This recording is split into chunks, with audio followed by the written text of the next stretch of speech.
WhatsApp guys, stranger here.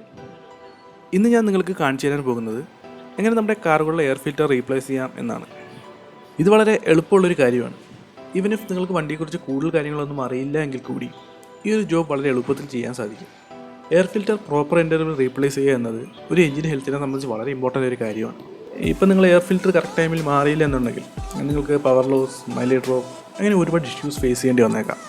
Okay, അപ്പോൾ ഞാൻ കൂടുതൽ കത്തിയടിച്ച് സമയമൊന്നും കളയുന്നില്ല. Let's get started.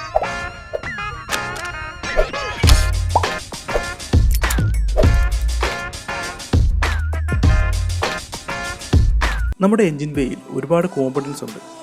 അതിൽ എയർ ഫിൽറ്ററിൻ്റെ ലൊക്കേഷൻ എവിടെയാണെന്ന് ആദ്യം കണ്ടുപിടിക്കണം. എയർ ഫിൽറ്റർ പലപ്പോഴും ഇതുപോലുള്ളൊരു ബ്ലാക്ക് ബോക്സിലായിരിക്കും. ഈ ബോക്സിൽ നിന്നുള്ള കണക്ഷൻ നേരെ ഇൻടേക്കിലേക്കുമായിരിക്കും. നമ്മുടെ കേസിൽ ഈ ബോക്സ് തുറക്കാൻ നമുക്ക് വേണ്ടത് ഒരു ഫിലിപ്സ് ഹെഡ് സ്ക്രൂ ഡ്രൈവറാണ്. എന്നാൽ ചില വണ്ടികളിൽ നമുക്ക് ഈ ടൂളിൻ്റെ ആവശ്യം തന്നെ വരില്ല. കാരണം വെറും ക്ലിപ്സ് മാത്രമായിരിക്കും അതിൻ്റെ ലോക്കിംഗ് മെക്കാനിസം. ഫിൽറ്റർ മാറുന്ന സമയത്ത് എന്തെങ്കിലും ബുദ്ധിമുട്ട് ഈ മാസ് എയർ ഫ്ലോ സെൻസർ കാണാൻ വരുന്നുണ്ടെങ്കിൽ അതിൻ്റെ വയറിംഗ് ഹാർനസ് റിമൂവ് ചെയ്യുക. അപ്പോൾ നിങ്ങൾക്കിത് അഴിക്കാൻ വേണ്ടി കുറച്ചുകൂടി എളുപ്പമായിരിക്കും. ഓക്കെ, ബോൾസ് ഞാൻ ലൂസാക്കി. നമുക്കിനി ബോക്സ് തുറക്കാം. ഈ ബോക്സ് തുറക്കുമ്പോൾ ശ്രദ്ധിക്കേണ്ട ഒരു കാര്യം, ചില ബോക്സിൽ ടാപ്സ് കാണും. അപ്പോൾ അത് നോക്കാതെ നമ്മൾ വലിച്ചു തുറന്നാൽ ഈ ടാപ്സ് പൊട്ടിപ്പോകാനുള്ള സാധ്യതയുണ്ട്. ഓക്കെ, അപ്പോൾ ഇതാണ് നമ്മുടെ ഓൾഡ് എയർ ഫിൽറ്റർ. നമുക്കിത് റീപ്ലേസ് ചെയ്ത് പുതിയതിടണം.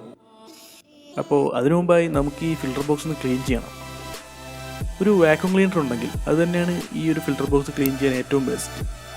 പക്ഷേ എല്ലാവരുടെ വീട്ടിലത് കാണണമെന്നില്ല. അതുകൊണ്ടാണ് ഞാൻ ഈ ഒരു നോർമൽ ക്ലോത്ത് ഉപയോഗിച്ച് ക്ലീൻ ചെയ്ത് കാണിക്കുന്നത്. അപ്പോൾ ക്ലീനിങ് കഴിഞ്ഞു. നമുക്കിനി പുതിയ ഫിൽറ്റർ ഇൻസ്റ്റാൾ ചെയ്യാം. പുതിയ ഫിൽറ്റർ ഇൻസ്റ്റാൾ ചെയ്യുമ്പോൾ ഫിൽറ്റർ നല്ലതുപോലെ സീറ്റായി എന്ന് ഉറപ്പുവരുത്തണം.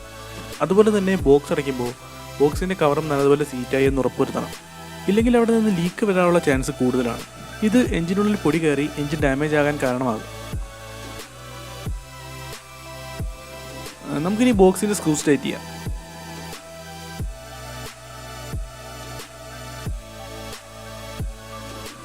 ആൻഡ് ഫൈനലി നമ്മൾ നേരത്തെ വെച്ച മാസ് എയർ ഫ്ലോ സെൻസറിൻ്റെ വയറിംഗ് ഹാർനസ് കൂടി കണക്ട് ചെയ്യാം. And that's it. ഇത്രയ്ക്ക് സിമ്പിളാണ് ഒരു കാറിൻ്റെ എയർ ഫിൽറ്റർ റീപ്ലേസ്മെൻറ്റ്. അപ്പോൾ ഇത്രയേ ഉള്ളൂ ഇന്നത്തെ വീഡിയോ. നിങ്ങൾക്ക് ഈ വീഡിയോ ഇഷ്ടമായി എന്ന് വിചാരിക്കുന്നു. ഇഷ്ടമെങ്കിൽ ലൈക്ക് ചെയ്യുക, ഷെയർ ചെയ്യുക ആൻഡ് സബ്സ്ക്രൈബ് ചെയ്യുക.